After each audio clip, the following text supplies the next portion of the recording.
You ever look back on a moment and realize the universe was dropping breadcrumbs the whole time? Not hints, not signs, full-on loaves of truth disguised as coincidence. That's what karaoke night was. I was wearing my lucky flannel shirt, the one with just the right balance of rugged charm and Midwestern dad energy. She, my wife, Valerie, had slipped into a black velvet dress that I hadn't seen since our 5th anniversary. That alone should have raised flags. That dress wasn't for me anymore. I just didn't know it yet. The bar was called the Velvet Note, some downtown hole-in-the-wall with moody lighting, overpriced cocktails, and a karaoke setup that looked like it had been stolen from a college dorm. It was our friend Dana's birthday, which meant a crowd of amateur rock stars and wannabe Adele impersonators were already halfway into the whiskey and making poor decisions. I didn't even want to go, but Valerie insisted. And when your wife of 8 years says, "Come on, it'll be fun," you go. That's what you do. You show up. You play the part. We arrived fashionably late. Valerie walked in like she owned the joint, her laugh trailing behind her like perfume. I followed 2 steps behind, carrying the gift Dana would pretend to like and a fake smile I'd perfected over the last 6 months. And then I saw him. The first breadcrumb. He was leaning on the bar like he thought gravity owed him a favor. Designer haircut, shirt 2 buttons too low, that smirk men like him are born with, not taught. Valerie beelined to him like a magnet to a smug fridge. He greeted her with a cheek kiss that lasted 2 beats too long. I asked, casually, "Who's that?" She didn't flinch. "That's just Ryan. He's in Dana's circle." Circle? Yeah, more like a target, and I was the bullseye. I kept it cool. Sat down, ordered a beer, took mental notes. The way she tucked her hair behind her ear when she laughed at something he said. The way his hand found her lower back like it had been there before. But I swallowed the suspicion, like every other man taught to trust before verify. We sang. We clapped.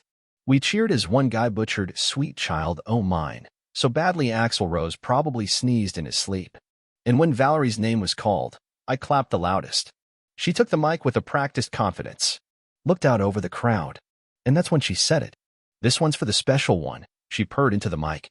Eyes locked on the back of the bar, not me. "You know who you are. And buddy, let me tell you something." She wasn't looking at me. She started singing "Wicked Game" by Chris Isaak. Of course she did. That slow, moody, heartbreak anthem dressed up as a love song. The kind of tune you dedicate when you want to pretend you're aching, even if you're the one holding the matchbook and the gasoline. The room quieted. Her voice wasn't half bad, I'll give her that. Soft, breathy, laced with a faux vulnerability that used to belong to me. But now? It was an act. A performance. The mic might as well have been a dagger in a velvet sheath. And when she hit, "Nobody loves no one," she looked at him again. Ryan. The human cologne advertisement in the corner. He didn't flinch, didn't look surprised, like this was a little inside joke between the two of them. Like she'd sung it for him before. I didn't clap. Not out of spite, but because I couldn't move. I was frozen in that chair with my beer half raised and my dignity melting into the floor. Dana, bless her soul, leaned over. "You okay?" I lied like a champ. "Yeah, just tired." She nodded, but she knew. They always know. The rest of the night passed in a blur. Ryan bought a round of drinks for the table. Valerie laughed too hard. I smiled too little. They danced once, slow, too slow, and she acted like it was no big deal. Then, somewhere between living on a prayer and don't stop believing, I made a decision. I wasn't going to ask her about it. Not yet. I wasn't going to cry, or beg, or fight for attention like a street performer with a busted guitar. No. I was going to wait. Watch. Collect the data. Because if my marriage was going up in flames, I wasn't walking out with smoke in my lungs. I was walking out with the blueprint of how she lit the match. So I smiled. Told her she sang beautifully. Kissed her on the forehead when we left. And in the silence of the car ride home, I finally understood why quiet can feel louder than any scream. 2 days later, I found the proof. Not the whispered suspicions. Not the sideways glances or lipstick too red for a Wednesday. Real, documented, world-ending proof. And like most betrayals, it came disguised as something innocent. A notification. On her tablet. Left open on the couch. Now, I'm not the snooping type. Never was. I believed that love meant trust, and trust meant you didn't need to dig through someone's digital closet looking for skeletons in pixelated high heels. But that night, I made an exception. The message preview was short, casual. "Ryan, same time tomorrow? I miss your voice." My heart didn't sink. It shattered like glass in a blender. I opened the thread. Scroll. More messages. More late-night secrets. More, I can still smell you on my shirt. And did he suspect anything? And I can't believe how easy this is. There was even a voice note. Her voice. That same sultry, mic-caressing tone she'd used at karaoke. Only now, it whispered things I wasn't supposed to hear. Words not meant for husbands. And then, like the cherry on the sundae of betrayal, I found a photo. Her. In our bedroom. Wearing the same black velvet dress. Snapped from behind. Mirror in the shot. Her smile wasn't for me. It was for Ryan. And judging by the reflection, he was the one holding the camera. That did it. Not the words. Not even the lies. But the fact that it happened in our home. The sacred space. The place I patched drywall with my bare hands. Where we hung photos from our honeymoon. Where we talked about having kids and growing old. She had turned our fortress into a motel. And me? Just the poor fool paying the mortgage on her love affair. I didn't confront her that night. No fireworks. No yelling match. No cliché, I found your messages seen. Instead, I made dinner. Kissed her on the cheek. Asked her how her day was. Because when a man's world collapses, and he doesn't flinch, that's not weakness. That's planning. The funny thing about betrayal is how quiet it is. You don't expect that. You expect screaming, some grand explosion, maybe even sirens in the distance. But when you really know it, when it walks in and takes a seat at your dinner table, it barely makes a sound. And that's exactly what I did. I invited it in. I set the table. I lit the candles. I played the part. The night after I found the messages, I made her favorite dinner, lemon herb salmon with garlic mashed potatoes. I don't even like salmon, but she used to say it reminded her of our trip to Oregon, back when we still held hands without thinking about it. Back when everything felt like a beginning, not an ending with good lighting. She came home a little too late, and a little too put together for a Thursday. Same perfume. Same careful hair. Her heels echoed across the tile like a countdown. She blinked when she saw the setup. Wow, she said. This is unexpected.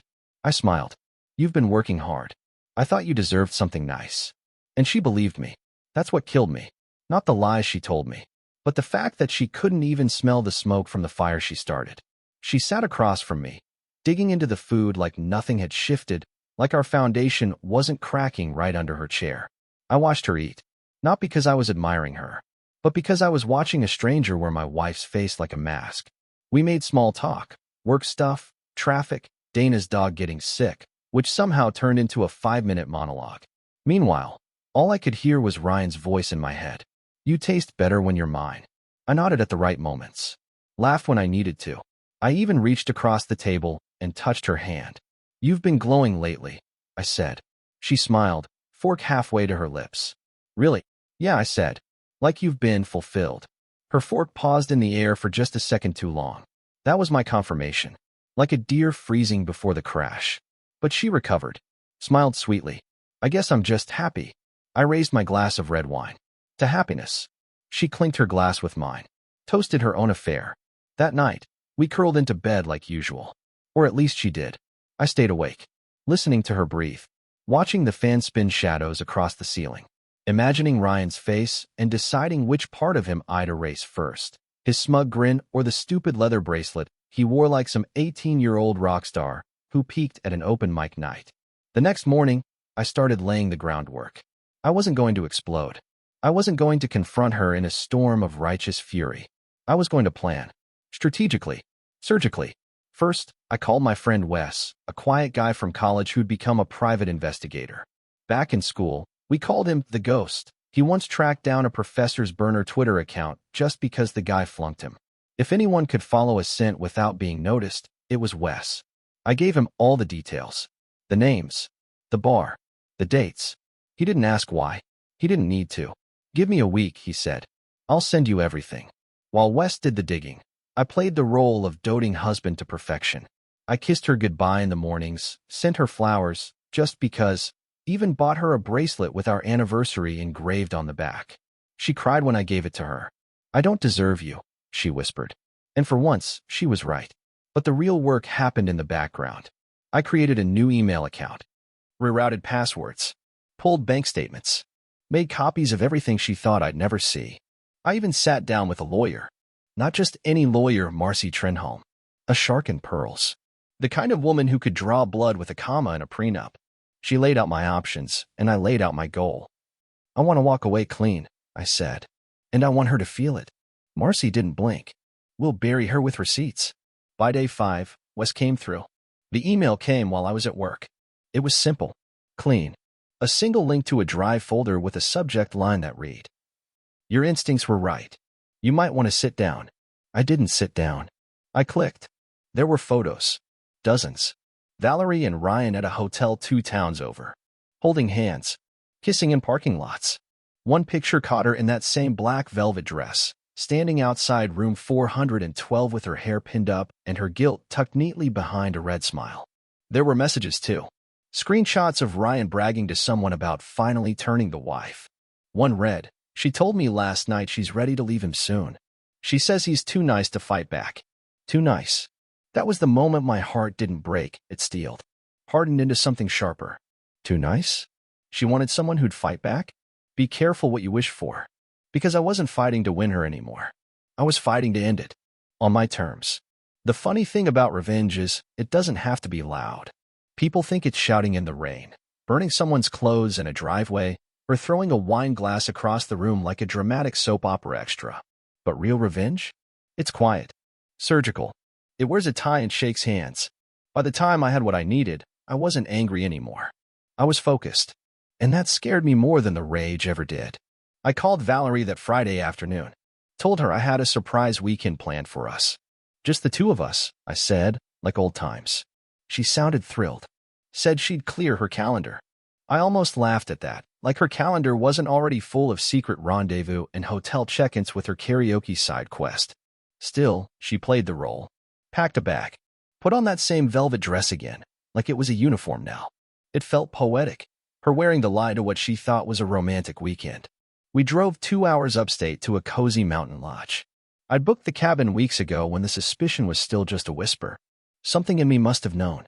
It was beautiful, wood panels, a fireplace, a deck overlooking a frozen lake. Valerie walked in, spun slowly with her arms stretched. "This place is perfect," she said. I nodded, almost like it was made for endings. She blinked. "What?" I smiled. "Nothing." That evening, I cooked steaks over the fire, poured wine into crystal glasses we never used at home, and played her favorite records on a Bluetooth speaker. She sat curled up on the couch, barefoot, sipping her wine, looking at me like we were still something worth believing in. For a moment, I almost bought it. Almost. "I've been thinking," she said softly, swirling her glass. I looked up.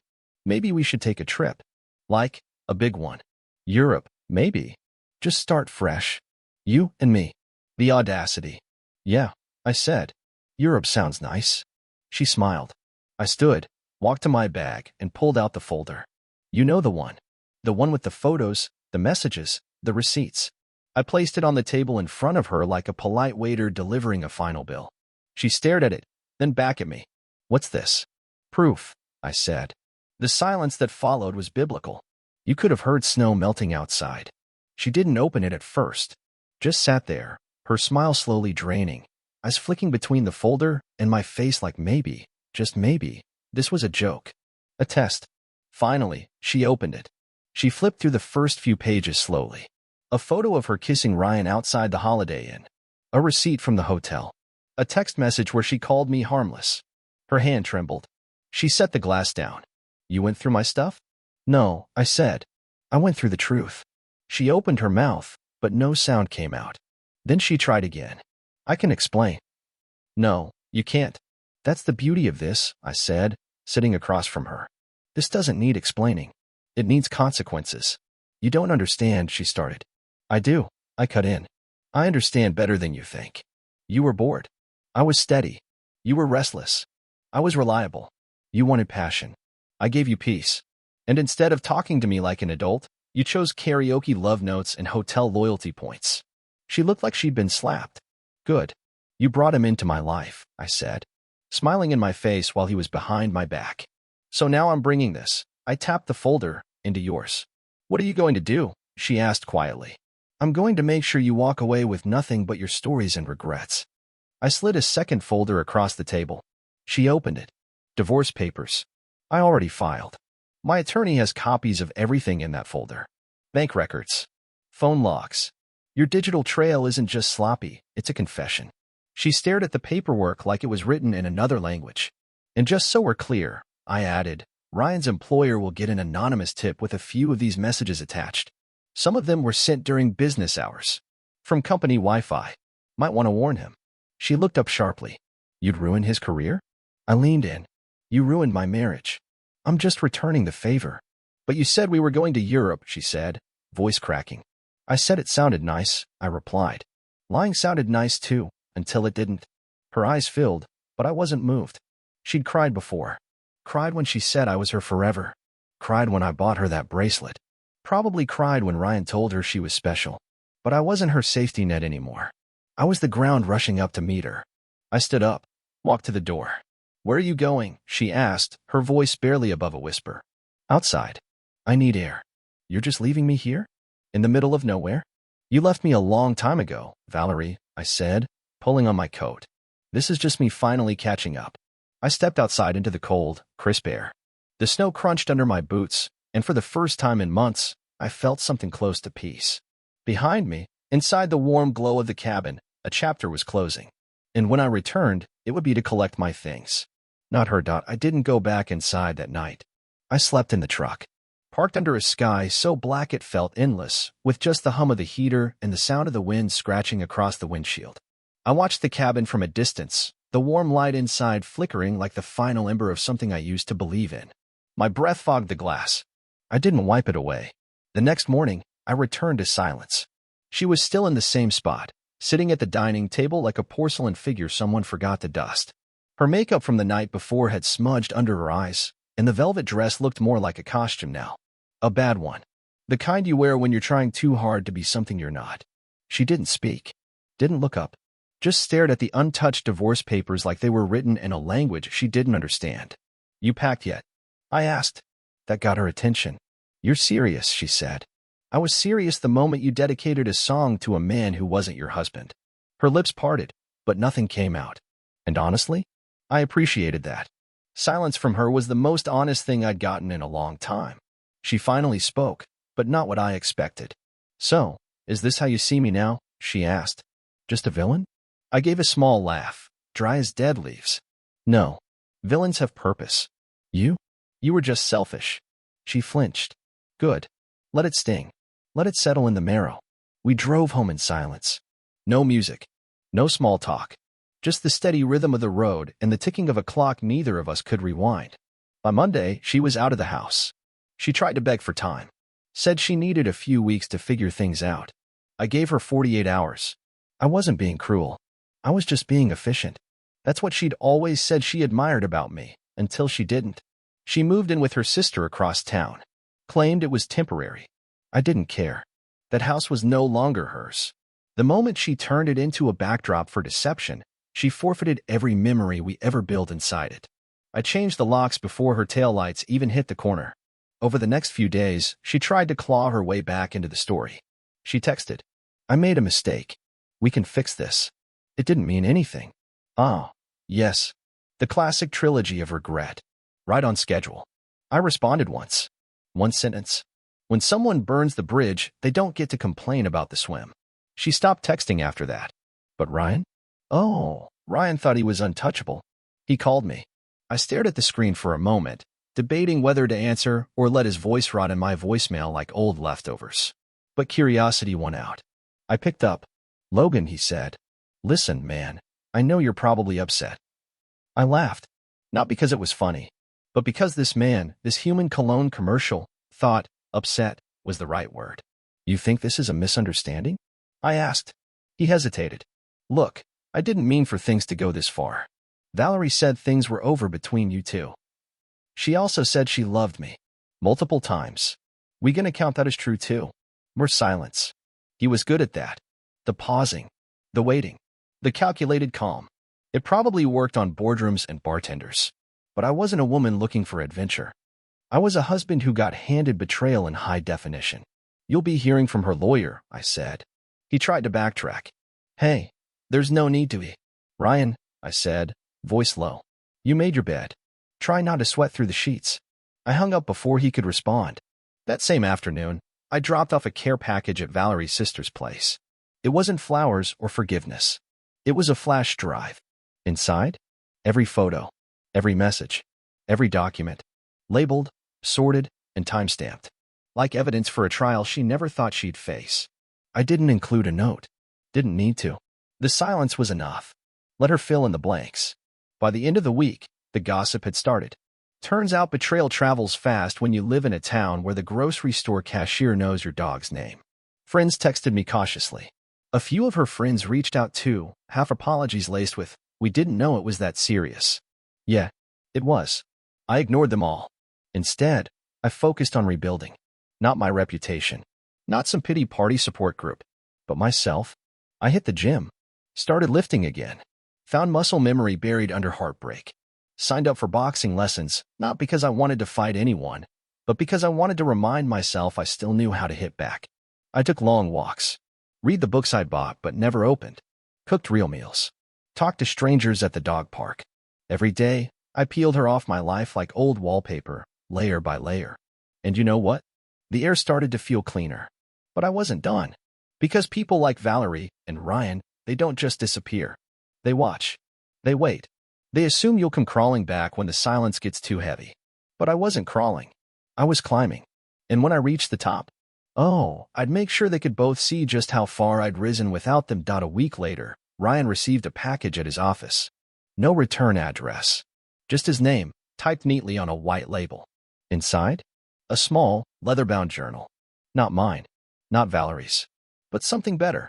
A printout of every message he'd ever sent her. His own words. Color-coded. Highlighted. Annotated. Cross-referenced with timestamps from company emails and internal meetings. All that flirting done on the clock? Noted. Stapled to the last page. A brief letter. Ryan, since you're so good at making things personal, thought I'd help you do the same with HR. Sincerely, the husband. I didn't need to see his face. I imagined it, pale, sweating through his undershirt, looking over his shoulder like every intern suddenly had a badge. Word got out quickly that Ryan was taking some time off. Might have been stress. Might have been his boss suddenly asking why client meetings didn't match his calendar. Meanwhile, Valerie? She tried playing victim. Reached out through mutual friends. Sent me an email titled, "We deserve closure." I forwarded it to my lawyer with the note. "We already have it. It's notarized." 2 months passed. Then one morning, I walked into my favorite coffee shop and ran into her. She looked smaller. Like the weight of everything finally found her shoulders. Makeup a little too thick. Smile a little too forced. She said my name like it used to mean something. Logan. I nodded. "Valerie, you look good," she said. "Thanks. I sleep now." That one landed. Her lips parted, then closed again like she couldn't decide which version of herself should respond. I was hoping we could talk. You know, really talk. Why? She blinked. "Because I want to explain." "You already did," I said. "Every time you laughed at his jokes. Every time you told him things I never heard. Every time you looked me in the eye and said, 'I love you,' with your suitcase half-packed." She bit her lip, like pain could be cute. "You know what hurt the most?" I said. "It wasn't the cheating. It was how easy you made it look. Like tearing me apart was just a new hobby." I was confused. "No, Valerie. You were careless." She started to say something else, but I held up a hand. "I'm not angry anymore," I said. "And I'm not bitter. But don't mistake my peace for softness. I just stopped caring about the ending once I realized the beginning was built on a script you never believed in." She stood there for a long moment, then whispered, "I miss you." I smiled gently. "You miss the version of me that tolerated you." Then I left. Life after betrayal? It's not a clean road. There's potholes, doubt, hesitation, random memories that blindside you when you're pouring cereal. But eventually, the pain turns into something else. Fuel. I renovated the house. Painted the walls. Replaced the couch. Got rid of the bed she picked out that squeaked like it was ratting on us. I made the space mine again. I started a side business. Something I always wanted to do but never made time for because I was too busy carrying someone else's emotional luggage. It didn't explode overnight, but it grew. So did I. I started seeing someone. Someone kind. Steady. Who didn't hide their phone when they texted. We took it slow. I told her my story. She didn't flinch. She just said, "I don't want to fix you. I just want to know you." You learn a lot after betrayal. Like how to spot liars by the way they blink. How to hear truth in silence. How to love again, without handing over your self-worth like it's a spare key. The karaoke bar shut down 6 months later. Something about unpaid taxes and a water damage issue. A fitting metaphor. Built on shaky foundations, flooded with bad decisions. I never went back. But I heard through a friend of a friend that Ryan moved to another city. Got a new job. Started over. And Valerie? Still around. Still telling versions of the story where she's misunderstood. Still looking for meaning in the eyes of strangers. But me? I let it go. Not because she deserved peace, but because I did. They say revenge is best served cold. But I didn't serve mine cold. I served it calm. With receipts. With clarity. With the unshakable grace of a man who doesn't have to raise his voice to be heard. And when I stood at the edge of that wreckage, heart-scarred but still beating, I didn't feel broken. I felt new. Because sometimes the cruelest revenge isn't rage. It's living well, loving better, and leaving without looking back.